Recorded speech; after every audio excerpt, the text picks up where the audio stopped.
नमस्कार, मी नम्रता वागळे. आपण पाहताय पुढारी न्यूज. बुलेटिनच्या सुरुवातीला हेडलाईन्स.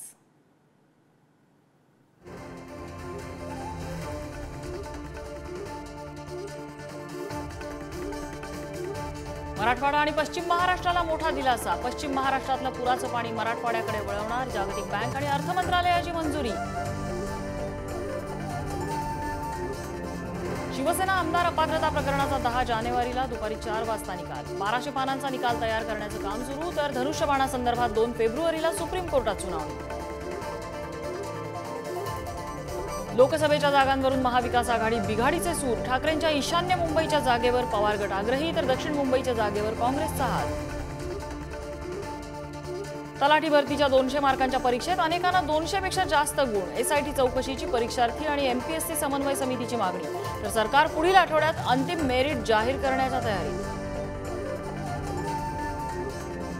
कांदा निर्यात बंदीने राज्यात रखडले 3000 विवाह. निर्यात बंदीमुळे कांदा उत्पादक शेतकरी आर्थिक विवंचनेत. हातात पैसा नसल्यानं मुलांची लग्न पुढे ढकलण्याची वेळ.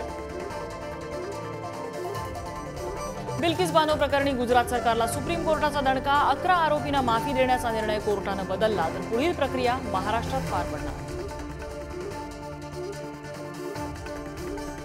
सिंगापूर बँकॉकपेक्षाही अयोध्येची विमानवारी झाली महाग. 22 जानेवारीच्या सोहळ्यापूर्वी अयोध्येकडे विमान प्रवास करणाऱ्यांच्या संख्येत वाढ.